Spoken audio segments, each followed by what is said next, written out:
Bismillahirrahmanirrahim. Assalamualaikum warahmatullahi wabarakatuh. Bismillahirrahmanirrahim. Alhamdulillahi rabbil alamin. Allahumma salli ala sayyidina Muhammadin wa ala alihi wa sahbihi wa sallim. Subhanaka la ilma lana illa ma 'allamtana innaka antal alimul hakim. Wa la haula wa la quwwata illa billahil aliyyil azim. Rabbi syrah li sadri wa yassir li amri wa hlul 'uqdatam min lisani yafqahu qawli. Amin. Selamat pagi untuk para pemirsa Al-Hamid Channel yang berbahagia. Semoga kita selalu dapat limpahan curahan rahmat dari Allah Subhanahu wa taala, diberi kesehatan, diberi keafiatan, diberi rizki yang melimpah yang lagi halal dari Allah Subhanahu wa taala, serta kita diberikan syafaatnya oleh Nabi Muhammad sallallahu alaihi wasallam nanti di hari kiamat.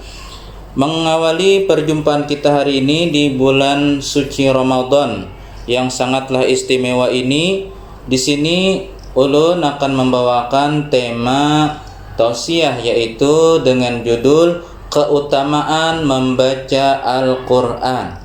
Nah, jadi tidak ulun sertakan di bulan suci Ramadan. Kenapa? Karena membaca Al-Quran ini di bulan-bulan yang lain itu sudah besar pahalanya, apalagi apabila kita membaca Al-Quran pada bulan suci Ramadan ini. Karena ada suatu riwayat hadis yang mengatakan bahwa bulan suci Ramadan ini khusus untuk umatku, ujar Nabi Muhammad, untuk memutiki pahala mereka yang sebelumnya ada di bulan Rajab, kemudian ada di bulan Sya'ban, yang mana di bulan Rajab itu ujar Nabi Muhammad adalah syahrullah, kemudian di bulan Sya'ban itu adalah syahri, ujar Nabi Muhammad, kemudian di bulan suci Ramadan ini adalah syahri ummati. Mudah-mudahan kita ditetapkan Allah Subhanahu wa taala keadaan hati selalu mengikuti perkataan Nabi Muhammad sallallahu alaihi wasallam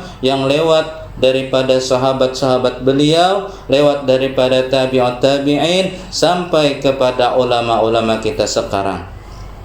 Ulun mulai pembahasan hari ini. Umat Islam dalam menjalani ibadah puasa di bulan suci Ramadan banyak yang mengisi hari-harinya dengan membaca dan memahami Al-Quran. Banyak keutamaan dari membaca dan memahami Al-Quran tersebut, sehingga Syekhul Islam Muhyiddin Abu Zakaria Yahya bin Syaraf An-Nawawi dalam kitabnya membuat bab khusus tentang keutamaan membaca Al-Quran. Di antaranya di sini, pertama, Al-Quran akan menjadi syafaat atau penolong di hari kiamat untuk para pembacanya. Diriwayatkan wabihi ilahi qala an Abi Umamah radhiyallahu anhu qala sami'tu Rasulullah sallallahu alaihi wasallam yaqul iqra'ul Qur'an fa innahu ya'ti yaumal qiyamah syafi'an li ashabihi, rawahu Muslim. Dari Abu Hurairah diriwayatkan, dari Abu Umamah diriwayatkan, aku mendengar Nabi Muhammad sallallahu alaihi wasallam bersabda, bacalah Al-Qur'an. Nah, kalau ulun belajar iqra'u itu fi'il amar. Adapun wawul jamaahnya untuk siapa? Untuk kita seberataan yang bangaran umatnya Nabi Muhammad sallallahu alaihi wasallam. Jika di bahasa Banjarkan nangka ini, oh umatku, lakasi baca Al-Qur'an. Nah, itu menurang Banjar lah, mudah paham. Kenapa gerang jadi Nabi menyuruh kita membaca Al-Quran? Karena bahwasanya fa innahu, sesungguhnya Al-Quran tersebut nanti ujar Nabi Muhammad sallallahu alaihi wasallam, ya'ti yaumal qiyamah. Al-Quran, bacaan pahala Al-Quran tersebut nanti akan mendatangi di hari kiamat kepada siapa? Li ashabihi, untuk sahabat Al-Quran. Arti sahabat itu orang yang selalu kada memisahi lawan Al-Quran. Mudahan kita termasuk di antaranya, amin ya rabbal alamin. Mapa gerang sahabat ini menolongi hendak bepandiran najakah? Kada. Sahabat ini menolongi syafi'an li ashabihi, untuk memberikan pertolongan di mana abah kada kau lagi menolongi, mama kada kau lagi menolongi, kawan yang lain kada kau lagi menolongi, Al-Quran di situ kau menolongi sebagai penolong kita nang membawa kita selamat ke dalam syurganya Allah. Amin ya rabbal alamin. Ulun yakin karena Nabi Muhammad sallallahu alaihi wasallam ini bersifat empat. Sidin pertama siddiq, perkataan sidin tiada pernah dusta. Jadi apa yang dikatakan sidin ini meskipun belum terjadi dalam kehidupan nyata, ini ngarannya kejadian yang gaib yang belum terjadi di kejadian kita sekarang. Tapi ujar sidin sudah mengabarkan di mana kejadian ini kena di hari kiamat, dan kita punya iman di iman yang nomor berapa, iman yang nomor 5. Nah, rukun iman untuk anak-anak bapak yang soleh-solehah nih, rukun iman yang kelima, percaya kepada hari kiamat. Nah, jadi di sini Nabi Muhammad berkata, orang nang di hari kiamat yang ketujuh membaca Quran, yang menjadikan Quran itu sebagai kawannya, maka orang tersebut akan ditolong Al-Quran nanti di hari kiamat, di mana semua siapapun apapun kada kau menolong kita kecuali Al-Quran ini diantaranya nang kau memberikan pertolongan. Alhamdulillah. Kedua, orang yang mempelajari dan mengajarkan Al-Quran merupakan sebaik-baik manusia. Nah, ini rancak aja sudahlah, bertulisan di mana-mana ada, yaitu wabihi ilaihi qala an Utsman bin Affan radhiyallahu anhu qala Rasulullah sallallahu alaihi wasallam khairukum man ta'allama al-Quran wa 'allamahu, rawahul Bukhari. Daripada Sayyidina Utsman bin Affan radhiyallahu anhu, Rasulullah sallallahu alaihi wasallam pernah bersabda, ujar sidin, sebaik-baik kalian adalah orang yang mempelajari Al-Quran dan mengajarkan Al-Quran tersebut. Alhamdulillah. Kemudian hadis yang ketiga, untuk orang-orang yang mahir membaca Al-Quran, maka kelak ia akan bersama para malaikatnya. Wa bihi ilaihi qala an Aisyah radhiyallahu anha qalat qala Rasulullah sallallahu alaihi wasallam alladhi yaqra'ul Qur'an wa huwa mahirun bihi ma'a safaratil kiramil bararah, muttafaqun alaih. Diriwayatkan daripada Sayyidatina Aisyah radhiyallahu anha, beliau berkata bahwa Rasulullah sallallahu alaihi wasallam bersabda, orang-orang yang membaca Al-Quran dan ia mahir di dalam membacanya, syarat mahir ini harus belajar. Lamunnya kada belajar, kada kawa disambat mahir, maka kelak ia akan bersama para malaikat yang mulia lagi taat kepada Allah Subhanahu wa taala. Karena dalam riwayat lain, malaikat itu katuju benar mendengar bacaan Al-Quran. Kenapa gerang? Karena malaikat itu diciptakan Allah untuk selalu beribadah kepada beliau, kada pernah melakukan perbuatan dosa dan maksiat. Jadi di mana ada orang baca Quran, ada malaikat yang diizinkan oleh Allah mendengarkan bacaan tersebut. Jadi setiap ada orang yang baca Quran, malaikat itu pasti hadir di situ. Mapa garang malaikat itu hadir? Mengkepoi jangan kada malaikat itu hadir mendoakan orang yang membaca Al-Quran tersebut. Kada cukup sampai di situ didoakan malaikat, abahnya nang baca Quran itu didoakan malaikat juga, mamanya didoakan malaikat juga, sampai tetangganya pun nang membaca Quran pada saat itu nang dilihat oleh malaikat tersebut didoakan oleh malaikat. Apa doanya? Ya Allah, ampuni dosanya, masukkan ke dalam surga. Amin ya rabbal alamin. Nanti ada di surah Az-Zumar itu ceritanya. Lain kisahnya kena pulang. Hadis yang keempat, untuk mereka yang belum lancar dalam baca Al-Quran dan mengkhatamkan Al-Quran, tidak boleh bersedih, karena Nabi Muhammad memberikan semangat kepada orang nang terbata-bata di dalam baca Al-Quran dengan hadis beliau, walladzi yaqra'ul Qur'ana wa yata'atta'u fihi wa huwa alaihi syaqun lahu ajrani, muttafaqun alaih. Rasulullah sallallahu alaihi wasallam pernah bersabda, ujar sidin, orang yang membaca Al-Quran tapi dalam keadaan Iya ta'u itu terbata-bata. Jaka bahasa Banjar kita tuh bagugu kah, bajuju tuh macam apa? Bismillah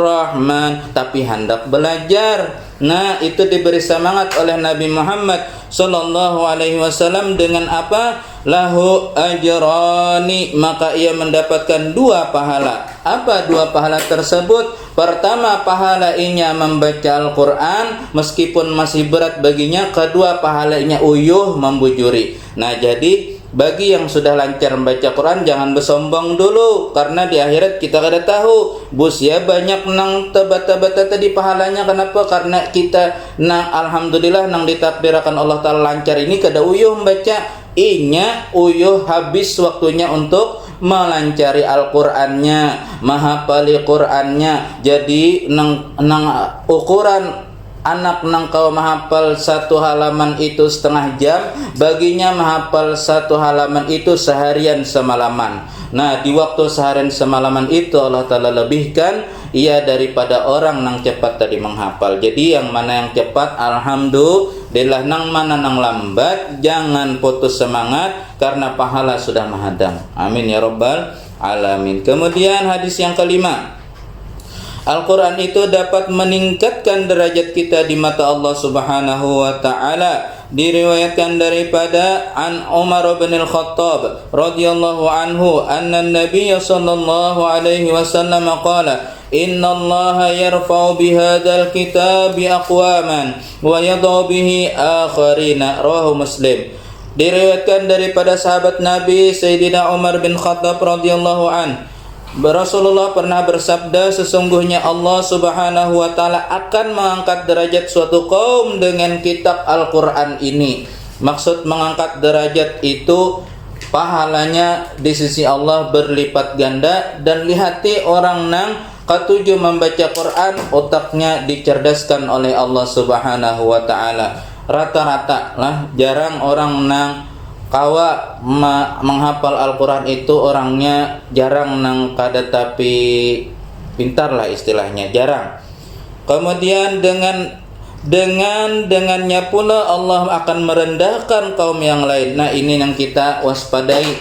Bi ujar guru ulun, apabila di dalam suatu kampung itu sudah kada tapi ada lagi orang mengaji. Kenapa kada tapi ada orang mengaji? Karena kada ada yang bisa mengaji. Kenapa kada bisa mengaji? Gurunya habisan sudah. Gurunya lebih memilih begawi nang lain. Kenapa? Jadi begawi nang lain gajinya terganal pada melajari mengaji. Nah, itu harus diperhatikan. Nah, supaya nasib-nasib guru ngaji ini jangan sampai ampihnya melajari mengaji. Kenapa? Karena keekonomian sulit. Ujar guru Bakri Bahari, kayak apa hendak betarus men SPP-nya 20.000. Rokok sidin sudah gudang garam je sidin. Nah, itu kan kisah. Men hendak tahu kisahnya, cari aja rekaman guru Bakri menyemangati bobohan guru mengaji. Kemudian dalam literatur hadis yang lain, atau maksudnya dalam riwayat hadis yang lain, ini ampun maaf ulun mengambil di kemenap.co.id. Nah, jadi bonpin bila hendak melihat materi ulun, klik aja kemenap.co.id. Kenapa? Karena ini cocok lawan hadis yang sudah pernah ulun belajar. Jadi nama kitabnya adalah Tibyan At-Tibyanun Nawawi, karangan Imam Nawawi. Ini sama, isi hadisnya sama.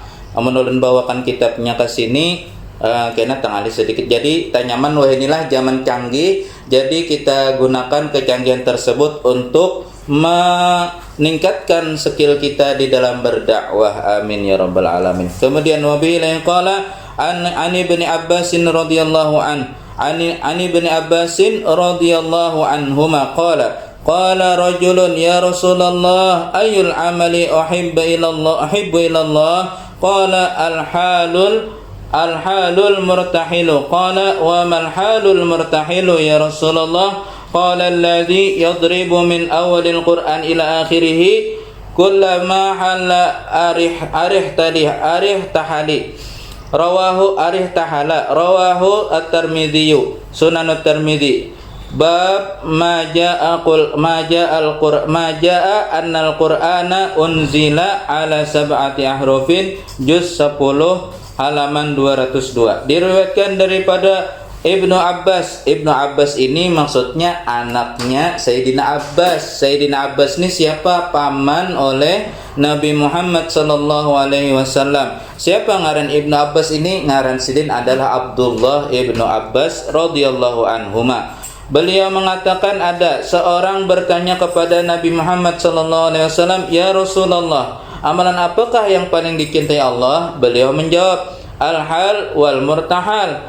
Orang ini bertanya kembali, apa itu maksudnya al-hal wal murtahal wahai Rasulullah? Beliau menjawab, yaitu orang yang membaca Al-Quran dari awal hingga akhir, setiap kali selesai mengulanginya lagi dari awal. Nah, jadi amalan yang paling dicintai oleh Nabi Muhammad bilanya tamat itu dipuliki pulang mulai awal bontong bimana. Jangan tamat sekali aja ampe sudah mengaji ulun tamat sudah jadi wisudana fotonya. Nah, jangan lagi gitu. Hendak ada jadi orang yang dicintai oleh Nabi Muhammad, bila hendak ulangi lagi, bagus, pintarlah. Nah, sekian dan terima kasih untuk pengisian acara tausiah kali ini. Apabila ada kata-kata yang salah, mohon dimaafkan karena segala kekurangan itu timbulnya dari diri ulun. Dan apabila ada kata yang mungkin cocok, yang mungkin bagus, yang pian terima didengar, itu sudah memang dari kehendak Allah Subhanahu wa taala. Salah dan khilafnya ulun ampun maaf. Wassalamualaikum warahmatullahi wabarakatuh. Assalamualaikum warahmatullahi wabarakatuh. Waalaikumsalam. Alhamdulillah, kali ini kembali lagi dengan saya Muhammad Syauqi Rahman di segmen Dahsyatnya Ramadanku di channel YouTube Al-Hamid Channel. Di sini saya bersama narasumber Bapak Muhammad Syarwani. Tadi sudah menjelaskan tentang keutamaan membaca Al-Quran. Baiklah, memasuki segmen selanjutnya kita bertanya. Ulun bertanya, Ustadz menjawab.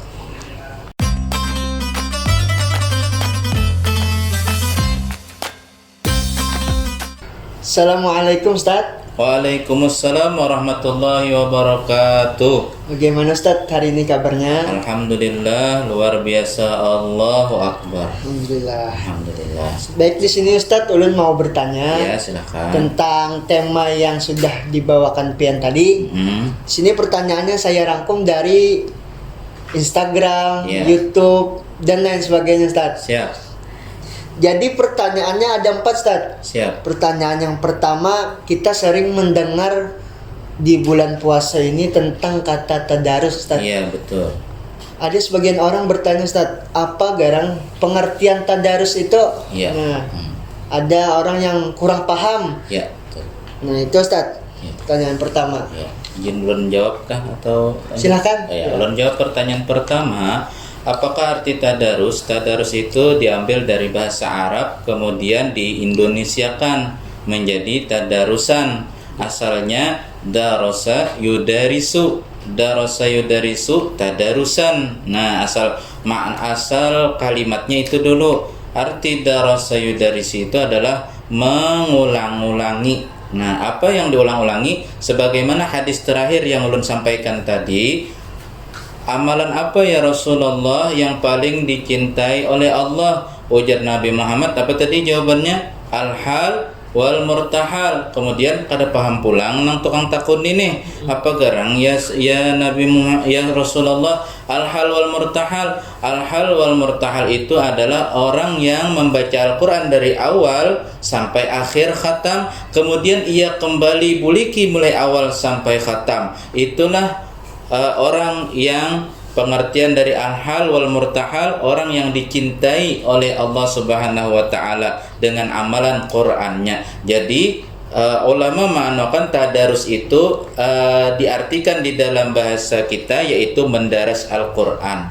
Artinya membuliki bacaan Al-Qur'an dari awal sampai akhir, yang sudah tamat ke yang belum tamat kah, itu mendaras Al-Quran, yang sebagaimana kita lihat di langgar-langgar, musola-musola, masjid-masjid pada ketika selesai sholat tarawih. Adapun di zaman Nabi Muhammad SAW, yang pernah ulun dengar riwayatnya dari guru ulun, Nabi Muhammad itu mentadarus Al-Quran itu bersama Jibril alaihissalam, yang mana setiap hari itu ada Jibril datang untuk saling murajaah bersama Nabi Muhammad. Jadi Nabi Muhammad membaca, Jibril yang menjaga, Jibril menjaga Nabi Muhammad yang membaca, seperti itu ngarannya. Nah, itu adalah tradisi yang diturunkan oleh Nabi Muhammad turun ke kita. Bila kita mengikuti gawean tersebut, mudah-mudahan kita digolongkan Allah Ta'ala di dalam golongan orang yang menggawi tersebut. Siapa? Yaitu penghulu kita Nabi Muhammad Sallallahu Alaihi Wasallam, supaya tidak ada keraguan lagi kalau pina aneh-aneh kena. Nah, jadi jangan ragu kita mendaras Al-Quran di bulan puasa dan bulan yang lain-lainnya. Masya Allah, Ustaz. Nah, tadi sudah dijawab tentang pertanyaan apa garang itu tadarus. Jadi biasanya tadarus ini dilakukan sehabis sholat tarawih. Biasanya di masjid, di langgar itu biasanya setelah dilakukan. Nah, pertanyaan yang kedua nih, Ustaz. Lebih utama membaca Al-Qur'ankah atau menghafalkah di saat bulan suci Ramadan ini? Membaca atau menghafalnya. Di dalam riwayat lain ada yang memadahkan membaca. Membaca itu lebih utama. Kenapa? Karena membaca itu pertama banyak pahalanya. Misalnya Quran, memegang tangan dengan Al-Quran, tangan berpahala. Memandang mata dengan Al-Quran dengan mata berpahala. Kemudian duduk bujur-bujur memperhatikan khusyuk, maknanya pemikirannya dapat pahala juga mentafakkurkan Al-Quran.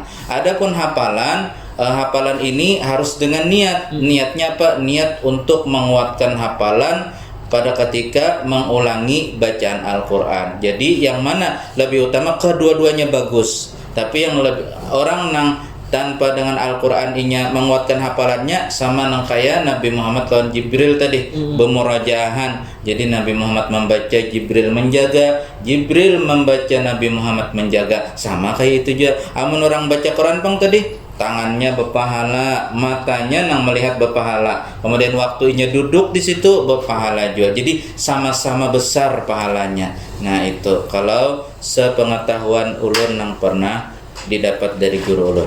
Itu jawaban ulun. Terus Ustaz, yang pertanyaan ketiga nih. Tips atau cara menghatamkan Al-Quran di saat bulan suci Ramadan.